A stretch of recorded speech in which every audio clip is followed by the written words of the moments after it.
नमस्कार. संघर्ष वृत्तवाहिनीमध्ये आपलं स्वागत. घेऊया ठाणे आणि आसपासच्या परिसरामधील घडणाऱ्या महत्त्वाच्या घडामोडींचा आढावा.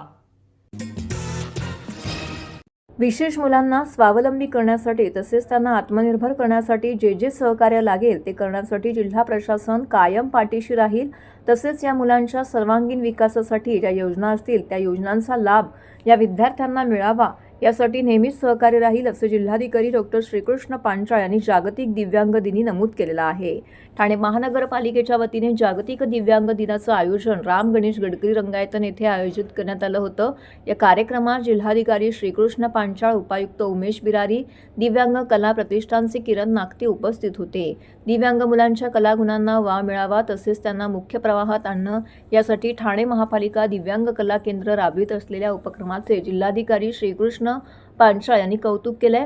व्यंगत्वावरती मात करत आपापल्यात असलेले कलागुण रसिकांसमोर सादर करत दिव्यांग मुलांनी रसिकांची वाहवा मिळवली. यावेळी नृत्य, गायन, समूह गायन, सादर अशा विविध कला प्रकार सादर करताना मुलांमधील जिद्द आणि आत्मविश्वास असा सुंदर आविष्कार पाहायला मिळाला. नवरत्नाची माळ गळ्याती, नवरत्नाची जागतिक दिव्यांग दिनाच्या अनुषंगाने आज रोजी कार्यक्रम ठाणे महापालिकेतर्फे आयोजित करण्यात आला होता. विविध संस्था, सामाजिक संस्था यामध्ये सहभागी झालेल्या आहेत आणि अतिशय सुंदर दिव्यांग विद्यार्थ्यांचे, दिव्यांग व्यक्तींचे सांस्कृतिक कार्यक्रम सध्या घेण्यात येत आहेत. त्याच पद्धतीनं विविध जे उपक्रम दिव्यांग सामाजिक संस्थांमार्फत घेण्यात येतात तर त्याबाबत देखील इथे प्रदर्शनी, त्याच पद्धतीने त्यांचे परफॉर्मन्सेस इथे ठेवण्यात आले. अतिशय चांगला उपक्रम ठाणे महापालिकेतर्फे आज इथे घेण्यात येतो. आपल्याकडे ठाणे महापालिकेतर्फे धर्मवीर आनंदी हे जिद्द शाळा आणि त्याच पद्धतीने काही कला केंद्र देखील आपल्याकडे कार्यरत आहेत आणि ज्या सामाजिक संस्थांनी इच्छा त्याच्यामध्ये दर्शवली तर ठाणे जिल्ह्याच्या कार्यक्षेत्रामध्ये देखील काही विद्यार्थी त्यांच्याकडे येतात आणि ते जास्तीत जास्त आपल्या पूर्ण जिल्ह्यामध्ये ग्रामीण भाग असेल, इतर महापालिका, नगरपालिका यांच्यापर्यंत पोहोचून त्या विद्यार्थ्यांना मुख्य प्रवाहात आणण्याच्या अनुषंगाने त्याच पद्धतीनं त्यांना लहानपणापासून एक कला गुणांचा त्यांचा जोपासणे, त्यांना एक चांगली व्यक्ती म्हणून घडवण्यासाठी या कला जर त्यांना दिल्या तर त्यांचाही मानसिक, बौद्धिक, सामाजिक विकास त्याच्यामध्ये होऊ शकतो आणि ती इच्छा मी इथं आज दर्शवली. खूप चांगल्या पद्धतीने ऑलरेडी काम चालू आहे. दरवर्षीप्रमाणे ठाणे महानगरपालिकेच्या माध्यमातून जागतिक दिव्यांग दिन साजरा केला जातो आणि दिव्यांग मुलांसाठी फक्त सहानुभूती नाही तर संधी दिली जाते. महापालिकेचा हा अतिशय स्तुत्य असा उपक्रम ज्याच्यामध्ये दिव्यांग कला केंद्राच्या माध्यमातून आम्हाला सुद्धा आयोजनाची एक संधी मिळत असते आणि त्यामुळे वृक्षवल्ली आम्हा सोयरे असा विषय घेऊन यंदा आपण ह्या दिव्यांग दिनामध्ये कार्यक्रम सादर करतोय. त्याच्यामध्ये विविध सादरीकरण ही सगळी दिव्यांग मुलं करतायत. त्याच्यामध्ये काही दृष्टीहीन मुलं आहेत जी गाणी गात आहेत, जी साईड रिदम सांभाळत आहेत. काही ही दिव्यांग कला केंद्रातली मुलं आपली वेगवेगळ्या विषयावरचं नृत्य सादर करतायत. हे सगळं करत असताना महापालिकेचे आभार मानावेसे वाटतात. आज ह्या कार्यक्रमाला ठाण्याचे जिल्हाधिकारी जे आता सध्या आठवडाभरावर तर अर्थात आयुक्ताचा सुद्धा त्यांच्याकडे चार्ज आहे ते श्रीकृष्ण पांचाळ साहेब, त्यानंतर अर्थातच उपायुक्त उमेश बिरारी जी असतील, अनघा कदम मॅडम असतील, जिद्द शाळेच्या अर्चना शेट्टे मॅडम असतील, ह्या सगळ्या उपस्थित तर होत्याच. मला असं वाटतं हा जागतिक दिव्यांग दिन ज्या पद्धतीनं ठाणे महानगरपालिका सादर करते, येणाऱ्या दिवसामध्ये दिव्यांग कला केंद्र आणि ठाणे महानगरपालिका मिळून दिव्यांगांचं एक मोठं सेंटर जे आता उभं करते त्याच्यामुळे होणार असं आहे की एक वेगळी गोष्ट, एक वेगळा इतिहास रचला जाईल आणि महाराष्ट्राच्या 36 जिल्ह्यांमधना महानगरपालिका, नगरपालिकेमधल्या दिव्यांगांना सुद्धा पुढच्या दिव्यांग दिनाला एक वेगळी संधी मिळेल असा प्रयत्न आम्ही करतोय. त्याकरता मी महापालिकेचे आभार मानतो आणि खऱ्या अर्थानं जागतिक दिव्यांग दिनानिमित्त महाराष्ट्रातल्या तमाम दिव्यांग आमच्या भावंडांना शुभेच्छा देतो. सर्व नागरिकांना आवाहन करण्यात येत आहे की सध्या डासांमार्फत पसरणाऱ्या डेंग्यू या आजाराचा प्रसार रोखण्यासाठी प्रत्येकाने पुढीलप्रमाणे कार्यवाही करावी. डेंग्यू आजार एडिस इजिप्ती हा डास चावल्याने होतो. या डासांची पैदास साचलेल्या किंवा साचवलेल्या स्वच्छ पाण्यामध्ये होते. 8 दिवसांपेक्षा जास्त दिवस पाणी उघडे व साचून राहिल्यास त्यात डास अंडी घालतात. अंड्यांच्या अळ्या तयार होऊन पुढे डास तयार होतात. यासाठी आपल्या घरातील पाणीसाठे उदाहरणार्थ बॅरल्स, पिंपे, टाक्या, हौद, रांजणे इत्यादी दर आठवड्याला रिकामे करून घासून पुसून कोरडे करून पुन्हा भरावे. 1 दिवस कोरडा दिवस म्हणून पाळावा. पाणी साठ्यांना घट्ट झाकणे बसवावीत किंवा जुनी साडी, चादर, धोतर यांनी बांधून झाकून ठेवावीत, म्हणजे डास त्यात जाऊन अंडी घालणार नाहीत. घराच्या गच्चीवर, आजूबाजूला, अंगणात कोठेही पाणी साचू देऊ नये. भंगार सामान उघड्यावर टाकू नये. उदाहरणार्थ टायर्स, प्लास्टिक सामान, कुंड्या, टाकाऊ वस्तू इत्यादी. अशा सामानात पावसाचे पाणी साठून त्यात डेंग्यूच्या डासांची पैदास होते. घरातील कूलर्स, फ्रीजच्या पाठीमागील ट्रे हे देखील वेळोवेळी कोरडे करावेत. लक्षात ठेवा, नुसत्या फवारणीने डास घनता कमी होत नाही, तर त्यासाठी डास पैदास ठिकाणे नष्ट करणे ही आपल्या सर्वांची जबाबदारी आहे. कोणताही ताप अंगावर न काढता जवळच्या शासकीय रुग्णालयात मोफत औषधोपचार घ्या. अशा प्रकारे नागरिकांनी सहकार्य केल्यास डेंग्यूचा प्रसार रोखणे सहज शक्य आहे.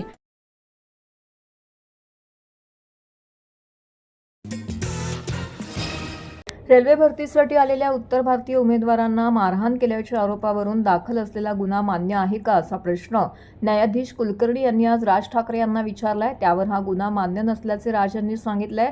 त्यामुळे चार्ज फ्रेम करण्यासाठी ही सुनावणी होती, परंतु राज यांनी गुन्हा मान्य नसल्याचे सांगितल्याने आता हा खटला पुढे चालवला जाणार असून त्याची तारीख लवकरच कळेल, अशी माहिती ॲडव्होकेट ओमकार राजूरकर यांनी पत्रकारांशी बोलताना दिली आहे. यावेळी ठाण्यामध्ये राज ठाकरे यांची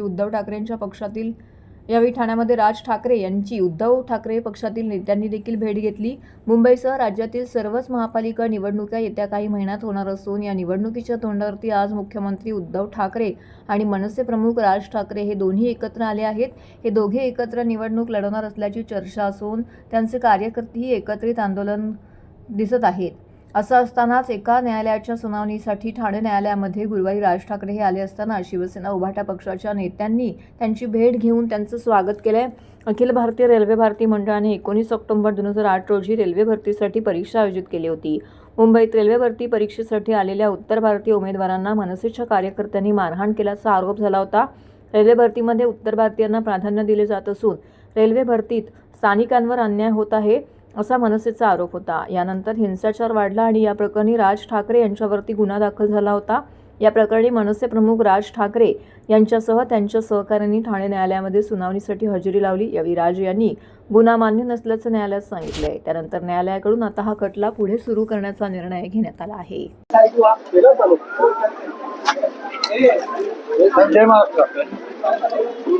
अरे मोबाइल देख अरे यार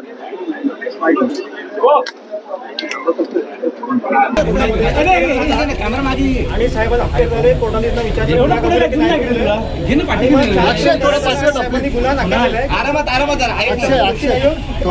चालवायला ठेवलेलं ट्रायल ठेवलेलं आणि जज साहेबांनी अशी कमेंट केली की लवकरात लवकर मॅटर संपू शकेल, तुम्ही रेग्युलरली अटेंड करा. साहेबांनी काय उत्तर नाही, ते आलेले 5 मिनिटामध्ये आले आणि मग त्यांनी त्याला विचारलं की गुन्हा कबूल आहे की त्यांनी नाही सांगितलं. चार्ज फ्रेमिंग म्हणतात त्याला. चार्ज फ्रेम झालेला आहे, तर पुढचं मॅटर पोस्ट होईल ट्रायलसाठी. पुढची सुनावणी कधी आहे काय सांगा? अजून तारीख पडलेली नाही. थोड्या वेळामध्ये मला ज्युनियर सिस्टर सांगतील ना थोड्या नेमकं प्रकरण काय प्रकरण 2008चं आहे. 2008चं प्रकरण जे रेल्वे भरतीचं होतं प्रकरण होतं त्याच्यामध्ये एक 8 जण आरोपी होते. त्याच्यामध्ये त्यांची चार्ज फ्रेम करण्यात आलेला आहे आणि लवकरात लवकर ट्रायल सुरू होईल. सुरुवातीला याच्यामध्ये 7च आरोपी होते. 7 आरोपी होते. सप्लिमेंटरी चार्जशीट दाखल झालेली आहे आणि आता लवकरात लवकर ट्रायल चालू होईल आणि लवकरात लवकर कन्क्लूड होईल असं वाटतंय. आणि 2008चं प्रकरण आहे रेल्वे भरतीचं. त्यांच्यावर गुन्हा नेमकं काय दाखल केलं? रायटिंग आहे आणि प्रक्षोभक भाषणं वगैरे देणं हे सगळे आरोप त्याच्यामध्ये ठेवण्यात आलेले आहेत, पण ते आपण अमान्य केलेले. हे प्रकरण प्रत्येक सुनावणीला यापुढे हजर त्याची गरज नाहीये, कारण की आपण एक्झाम्शन देऊ शकतो आणि राज्यसभेतील राजूरकर साहेब 2019 मध्ये चार्जशीट दाखल झाली आहे. त्याच्यानंतर प्रकरण हळूहळू सुरू झालं. त्याच्यामध्ये अनेकशे आरोपी होते, सापडत नव्हते. प्रोक्लेमेशन काढलेलं. प्रोक्लेमेशन काढल्यावरती ते लोक आज कोर्टामध्ये हजर झालेले. बऱ्याच लोकांनी प्रोक्लेमेशन कॅन्सल केलेले. आणि आता सगळे आरोपी हजर झाल्यामुळे असं एक प्रकारे वाटतं की गुन्हा लवकरात लवकर ट्रायल चालेल आणि मॅटर संपेल. सर जो हो रहा है अभी कि 2008 का जो रेलवे भर्ती का जो था राइटिंग थी, आज कोर्ट में चार्ज फ्रेम हुआ है और चार्ज फ्रेम होते वक्त साहब को तो भी पूछा गया कि आपको गुनाह कबूल किया, उन्होंने गुनाह कबूल नहीं किया, ना कबूल किया. इसके लिए जो ना कबूल करते तो उसको चार्ज फ्रेमिंग बोलते हैं. आगे मैटर बढ़ेगा अभी ट्रायल. राज ठाकरे साहेब आज ठाण्यामध्ये कोर्टात आले होते आणि आज रेस्ट हाऊसला इथे आले होते. शेवटी ठाकरे बंधू एकत्र आल्यानंतर शेवटी ते सुद्धा आमचे नेते आहेत, त्यामुळे आज त्यांना सुद्धा सदिच्छा भेट द्यायला इथे आलो. चांगली परिस्थिती आहे, मुंबईला पण चांगली परिस्थिती आहे, महाराष्ट्रात सुद्धा चांगली परिस्थिती आहे आणि दोघं एकत्र आल्यानंतर मला वाटतं नक्कीच या महाराष्ट्रामध्ये खऱ्या अर्थाने या ठिकाणी तुम्हाला चांगलं वातावरण बघायला मिळेल. ठाणे महापालिका असेल, मुंबई असेल, इतर महापालिका असतील, नक्कीच या महापालिकेमध्ये खऱ्या अर्थाने दोन ठाकरे बंधू एकत्र आल्यामुळे नक्कीच त्याचा फायदा होईल. आता मतदारांना मी आवाहन करेल की खऱ्या अर्थाने आता मला वाटतं त्यांनाच कत्तल करण्याचं या मला वाटतं इलेक्शनला नागरिकांनी करावं. कारण तुम्ही बघितलं असेल की आज हजारो झाडं घोडबंदरला त्या ठिकाणी कापली, त्यानंतर या ठिकाणी नाशिकला कुंभमेळ्यासाठी कापली जात आहेत. मेंटल हॉस्पिटलच्या इथे जे काय नवीन प्रोजेक्ट रेल्वे स्टेशनचा होतोय तिथे सुद्धा त्या ठिकाणी गेले. तुम्हाला आठवत असेल ज्यावेळेला टी चंद्रशेखर या ठाण्यामध्ये आले होते त्यावेळेला ती झाडं मोठमोठी झाडं आपण काढून त्याचं त्या ठिकाणी हे केलं होतं. तीच मला वाटतं हे करायला पाहिजे होतं, परंतु मनमानी चालू आहे, दादागिरी चालू आहे, सत्तेचा गैरवापर चालू आहे. नक्कीच या ठिकाणी लोक या मतदानाच्या द्वारे त्यांना दाखवून देतील. तुम्हाला थोड्या दिवसात समजेल, सर्वच एका दिवशी होणार नाही, दररोज तुम्हाला बातम्या लागतील, त्यामुळे तुम्हाला समजेल. ठीक आहे. प्रादेशिक मनोरुग्णालय परिसरातील बेकायदेशीर वृक्षतोड प्रकरणी गुन्हा दाखल करावा या मागणीसाठी राष्ट्रवादी काँग्रेस शरदचंद्र पवार पक्षाचे जिल्हाध्यक्ष मनोज प्रधान यांनी ठाणे महानगरपालिका आयुक्त आणि वागळे स्टेट पोलीस स्टेशन यांना निवेदन दिलं आहे. ठाणे महानगरपालिका हद्दीत असलेल्या प्रादेशिक मनोरुग्णालयाचे विस्तारीकरण करून नवीन इमारत बांधण्याचे प्रस्तावित करण्यात आलं आहे. तसेच आरोग्य खात्याच्या मालकीच्या याच जागेवरच विस्तारित रेल्वे स्टेशनचंही बांधकाम करण्यात येणार आहे. मात्र या भूखंडावरती साधारणपणे 1614 वृक्ष आहेत. मात्र बांधकामांना अडथळा ठरत असल्याने सुमारे 724 झाडं तोडण्याचा प्रस्ताव सार्वजनिक बांधकाम खात्याने ठाणे महानगरपालिकेला पाठवला आहे. या प्रस्तावास मंजुरी मिळण्याआधीच अनेक झाडं तोडण्यात आल्याचं मनोज प्रधान यांनी केलेल्या पाहणीमध्ये उघडकीस आलं आहे. या संदर्भात त्यांनी गुन्हा दाखल करण्याची मागणी देखील केली होती. त्याच अनुषंगाने मनोज प्रधान, महिला अध्यक्ष सुजाताताई घाग, युवक जिल्हा कार्याध्यक्ष राजेश कदम, जिल्हा प्रशासन सरचिटणीस राजेश साटम, विक्रांत घाग, सचिव दत्ता जगतसिंग, जतीन कोठारे, मकसूद खान, धर्मेंद्र अस्ताना, मेहरबानो पटेल, इक्बाल शेख, सचिन पंधारे, प्रवीण कडलक, फिरोज पठाण, तुळशीराम साळवे, रोहित गायकवाड इत्यादींनी वागळे पोलीस ठाण्यामध्ये जाऊन वरिष्ठ पोलीस निरीक्षकांना भेटून गुन्हा दाखल करण्यासाठीचं निवेदन दिलं आहे. त्यांच्या माध्यमातून आम्हाला कळलं की ते 725 झाडं तिकडे तोडणार आहेत. 24 नोव्हेंबरला महानगरपालिकेने ॲडव्हर्टाइजमेंट दिली आणि 724 झाडं, त्यात 303 झाडं टोटली तोडायची आणि 421 झाडं शिफ्ट करायची त्यांनी परवानगी मागितली. जेव्हा जागेवर आम्ही तिकडे गेलो तेव्हा आमच्या लक्षात आलं की ऑलरेडी झाडं कापून झालेली आहेत. म्हणजे किमान 100 अशी झाडं असतील, म्हणजे 100-125 झाडं की ऑलरेडी कापलेली आहे. जेव्हा महानगरपालिकेला विचारलं तेव्हा त्यांचं म्हणणं असं पडलं की अजून PWDने आम्हाला मागणी केलेली आहे पण आम्ही परवानगीच दिली नाही. जर अशा प्रकारे परवानगी न देता जर झाडं तोडली गेली असतील तर त्याच्यावर गुन्हा दाखल झाला पाहिजे. मग ते PWDवर गुन्हा दाखल झाला पाहिजे, अधिकाऱ्यांवर. हा गुन्हा तिथल्या ठेकेदारावर दाखल झाला पाहिजे आणि महानगरपालिकेच्या अधिकाऱ्यांवर शिस्तबद्धची कारवाई झाली पाहिजे. त्याचं कारण सांगतो की आपण जर एक ॲप्लिकेशन, एक साधी फांदी तोडायची असेल जरी केलं तर 100 वेळा आपल्याला झिजवायला लागतात आपले बूट, पण आपल्याला परवानगी मिळत नाही.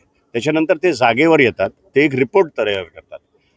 आज 724 झाडं तोडायची परवानगी मागितली, तुम्ही जागेवर आला का? आणि तुम्ही जागेवर आल्यावर तुम्हाला हे जाणवलं नाही का की ऑलरेडी परवानगी द्यायच्या आधी तिथे हा कत्ल झालेला आहे झाडांचा. त्यामुळे अशा प्रकारच्या गोष्टी सहन केल्या जाणार नाही. राष्ट्रवादी 100% रस्त्यावर उतरेल. आम्ही आता बघतोय पुढच्या 3-4 दिवसात पोलीस काय निर्णय घेत आहेत. त्यांनी FIR केली तर ठीक, FIR केली तर ते कोणाला अटक करतायत ते आम्ही बघू. आणि ठाण्याच्या सिटिझन्सला घेऊन आम्ही रस्त्यावर ह्या ठिकाणी उतरू. आम्ही जेव्हा सुप्रिटेंडंट साहेबांकडे गेलो मेंटल हॉस्पिटलच्या, त्यांनी सांगितलं की साधारण 15 एकर जमीन त्यांनी रेल्वेला दिली. रेल्वे स्टेशन ते झालंच पाहिजे. आणि हे मेंटल हॉस्पिटल पण जर 3,300 बेड्स होत असेल तर ती चांगली गोष्ट आहे. आम्ही डेव्हलपमेंटच्या विरोधात नाही आहे, पण डेव्हलपमेंट करत असताना तुम्ही थोडासा एन्व्हायरमेंटचा विचार केला पाहिजे. ठाण्यात दुनियाभरचे चांगले आर्किटेक्ट्स आहेत, त्यांना तुम्ही मध्यस्थी घ्या. झाडं न कापता एवढं मोठं हॉस्पिटल कसं करता येईल ते तुम्ही बघा. आता विषय असा आहे की त्या दिवशी जेव्हा आम्ही गेलो तेव्हा 625 पेशंट्स या मेंटल हॉस्पिटलमध्ये होते. मला असं वाटतं की ठाणे शहरातले त्याच्यात 50-60 पेशंट पण नसतील, सगळे बाहेरचे आहेत. आता तुम्ही 3,300 बेडचं हॉस्पिटल करतायत. तुमचं म्हणणं आहे की हायकोर्टाने सांगितलं की अत्याधुनिक करा, चांगलं करा. ठीक आहे, तुम्ही ह्या देशातलं सर्वात मोठं हॉस्पिटल करा, आग्र्याहूनही मोठं करा, पुऱ्या देशातली पेशंट्स इथे येऊन द्या, त्यांना ट्रीट करा, आमचं काही म्हणणं नाही. पण ॲट द कॉस्ट ऑफ कोण? तर तुम्ही ॲट द कॉस्ट ऑफ हे ठाणेकर करताय. एकुलती एक ग्रीन आपली जी लंग्स आहेत, ग्रीन कवर राहिलं होतं. तुम्ही जर बघितलं तर याच्या बाजूला अदानीचं ACCमध्ये आलं, सगळी झाडं कापली गेली. आशर आला मॉडेलामध्ये, बाजूला सगळी झाडं कापली गेली. आणि इथे 1700 झाडांपैकी 700 झाडं तुम्ही कापताय. आणि मी तुम्हाला लिहून देतो की छोटी मोठी झाडांचा तर त्यांनी हिशोब केलाच नसेल. त्यामुळे ते 1000-1500 झाडांच्या वरती ते तोडतील अशी परिस्थिती त्या ठिकाणी आहे. काही ठिकाणी तर आम्हाला असं जाणवलं की 100% तिकडे केमिकल टाकलेलं आहे, झाडं काळी पडलेली आहेत.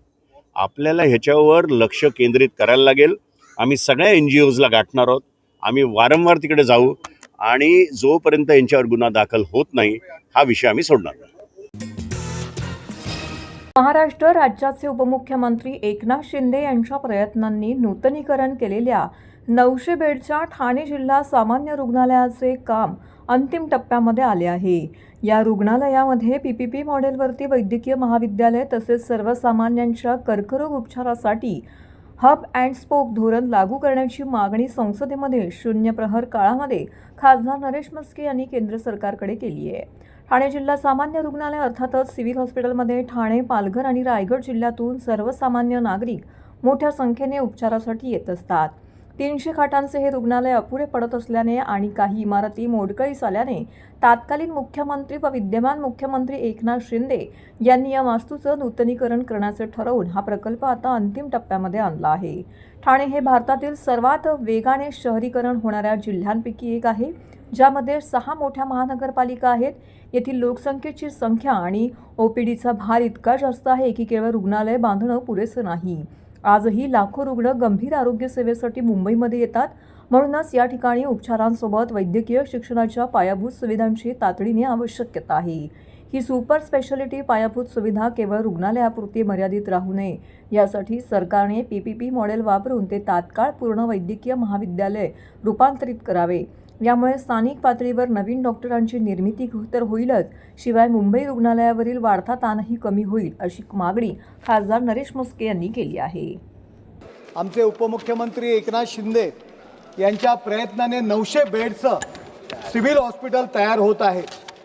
या हॉस्पिटल्समध्ये 6 महानगरपालिका, जिल्हा परिषद, बाजूचा रायगड जिल्हा आणि आदिवासी बहुल पालघर जिल्ह्यातील प्रचंड अशी पेशंटची संख्येचा लोड असतो.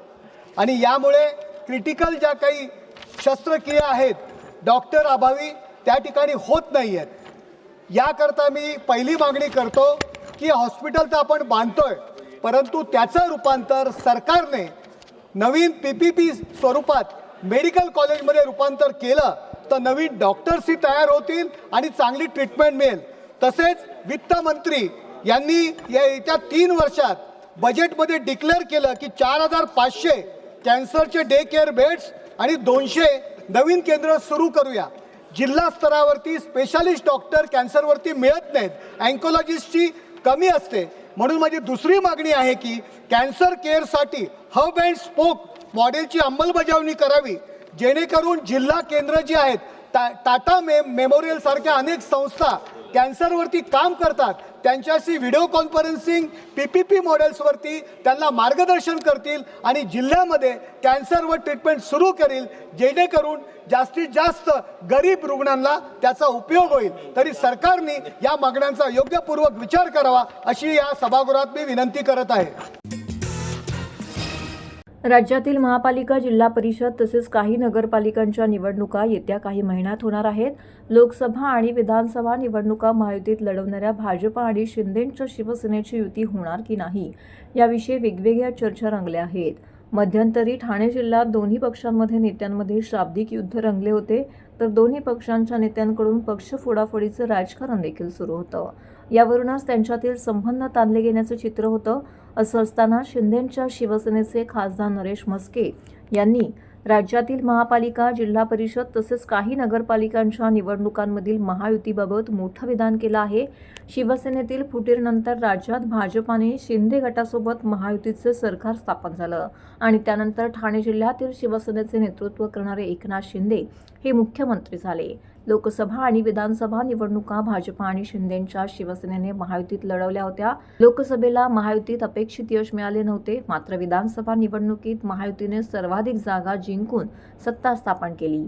शिंदे हे पुन्हा मुख्यमंत्री होतील अशी चर्चा होती, परंतु देवेंद्र फडणवीस हे मुख्यमंत्री झाले तर शिंदे हे उपमुख्यमंत्री झाले. असं असलं तरी स्थानिक स्वराज्य संस्था निवडणुकांच्या तोंडावरती स्थानिक नेत्यांमधील वाद चव्हाट्यावरती आले होते. विशेषतः शिंदेंचा बालेकिल्ला असलेल्या ठाणे जिल्ह्यात भाजपाचे प्रदेशाध्यक्ष रवींद्र चव्हाण, वनमंत्री गणेश नाईक, आमदार संजय केळकर विरुद्ध शिंदेंच्या शिवसेनेचे नेते असा सामना रंगल्याचं चित्र होतं. देवेंद्रजी, त्याचबरोबर एकनाथ शिंदे साहेब यांच्या बैठका झालेल्या आहेत. मी दिल्लीत आहे आणि आमचं पहिल्यापासून म्हणणं आहे की लोकसभा आपली युतीमध्ये लढली, विधानसभा युतीमध्ये लढली, तर ठाणे महानगरपालिका असेल, कुठल्याही महानगरपालिका, नगरपालिका युतीमध्ये लढल्या पाहिजे आणि तशा पद्धतीची युती त्या ठिकाणी होईल असं मला वाटतं. हे बघा, नगरपालिका, महानगरपालिका ह्या कार्यकर्त्यांच्या निवडणुका असतात, कार्यकर्त्यांचा उत्साह असतो. कदाचित कम्युनिकेशन गॅप त्यावेळी आमच्यामध्ये झाली असेल, परंतु आता आम्ही एकत्र लढणार हा निर्णय घेतलेला आहे. महाराष्ट्र प्रदूषण नियंत्रण मंडळाचे अध्यक्ष सिद्धेश कदम यांनी आज ठाणे महानगरपालिकेच्या सामूहिक सांडपाणी शुद्धीकरण प्रकल्पाला भेट दिली.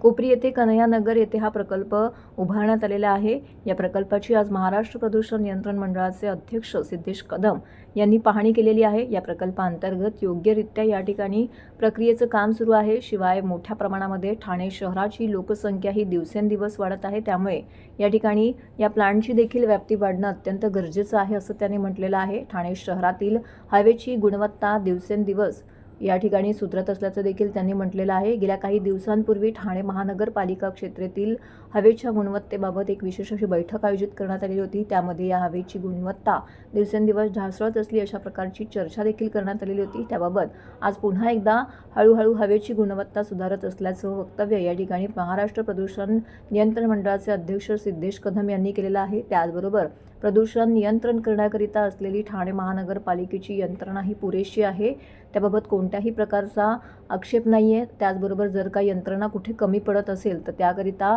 नक्कीच महाराष्ट्र प्रदूषण नियंत्रण मंडळ नेहमीच सहकार्याची भूमिका घेईल असं देखील त्यांनी म्हटलेलं आहे. त्याचबरोबर ठाणे शहरामध्ये अनेक ठिकाणी मोठ्या प्रमाणामध्ये वृक्षांची कत्तल जी आहे ती केली जाते, त्याबाबत त्यांनी आक्षेप घेतलेला आहे. अशा प्रकारची वृक्षांची कत्तल होत असेल तर नक्कीच मनुष्यवधाचा गुन्हा दाखल केला पाहिजे असं देखील त्यांनी म्हटलंय. मात्र नाशिक येथील तपोवनादरम्यान होणाऱ्या वृक्ष कत्तलीबाबत त्यांना विचारलं असता अद्याप आपल्याला कोणत्याही प्रकारची त्याबाबत कल्पना नाही असं देखील त्यांनी म्हटलेलं आहे. अशा पद्धतीनं कोपरीतील HTP प्लांटला आज महाराष्ट्र प्रदूषण नियंत्रण मंडळाचे अध्यक्ष सिद्धेश कदम यांनी भेट देऊन ठाणे महानगरपालिकेच्या कामकाजाबाबतचं आढावा घेत विशेष कौतुक देखील त्यांनी केलेलं आहे. सर्वप्रथम मागच्या महिन्यामध्ये ठाणे महानगरपालिकेमध्ये आयुक्तांसोबत एक बैठक झालेली. त्या बैठकीच्या अनुषंगाने आज ठाण्यामध्ये त्यांचं सिवरेज ट्रीटमेंट प्लांट आहे, HTP प्लांट 120 MLDचं, तिथे एक धावती भेट दिलेली आहे. प्रामुख्याने आज फक्त ठाण्यामध्येच नाही तर मुंबईमध्ये सुद्धा माझ्या व्हिजिट झाल्या. प्रमुख विषय होता जो AQI संदर्भात, पण त्याच अनुषंगाने आता पुढची व्हिजिटसुद्धा आहे.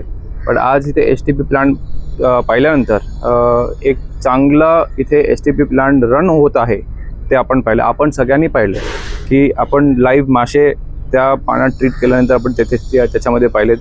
त्याचबरोबर पाणी टर्शरी ट्रीट करून म्हणजे फायनल ट्रीटमेंट करून ते शुद्ध पाणी तयार इथे होतं आहे. म्हणून खरोखरच ठाणे महानगरपालिकेचं मी अभिनंदन करेन. पण नक्कीच ह्याच्यामध्ये अजून हे वाढीव करण्याची गरज आहे. ठाणे शहर वाढतं आहे, जसं मुंबई शहर वाढतं आहे तसं ठाणेही पूर्ण शहर जिल्हाही वाढतो आहे. म्हणून अजून ह्याच्यामध्ये आपण काही इम्प्रूव्हमेंट करू शकतो इन टर्म्स ऑफ कपॅसिटी. त्या अनुषंगाने आम्ही त्यांना रेकमेंड केलेलं आहे. AQI संदर्भात मी सगळ्या माध्यमांना एकच विनंती करेन की आपण कुठलीही बातमी करताना, कुठलीही न्यूज करताना आपण ठाणे महानगरपालिका असो किंवा मग MPCB असो, एकदा आमच्याशी शहानिशा करा. बऱ्याच वेळेला काय होतं की आपण कुठली तरी कुठून डेटा आणता आम्हाला माहीत नाही, पण जो अधिकृत डेटा आहे, जो CPCB सेंट्रल पोल्युशन बोर्डच्या माध्यमातून जो डेटा पूर्ण देशामध्ये जो डेटा येतो तोच डेटा व्हॅलिड आहे. आणि जर त्या डेटामध्ये जर कुठेही आढळलं की AQI लेवल म्हणजे एअर क्वालिटी इंडेक्स पूर्ण राज्याचा, ठाण्याचा किंवा मुंबईचा कुठेही वाढलेलं दिसलं तर ठाणे महानगरपालिका असो किंवा मुंबई महानगरपालिका असो हे सक्षम आहेत त्यांच्या स्तरावर कारवाई करण्यासाठी. आणि नक्कीच ठाणे महानगरपालिका म्हणून त्यांचे आयुक्त राव सर आणि त्यांचे सगळे पदाधिकारी, सगळे अधिकारी वर्ग हे ती एअर क्वालिटी इंडेक्स आपला एवढा खराब नाही झाला पाहिजे आणि तो कंट्रोलमध्ये राहिला पाहिजे, त्या अनुषंगाने ते काम करतात. तर हे होतं संघर्ष वृत्तवाहिनीचं आजचं बातमीपत्र. उद्या पुन्हा भेटू याच वेळी याच ठिकाणी ताज्या घडामोडींसह. तोपर्यंत नमस्कार.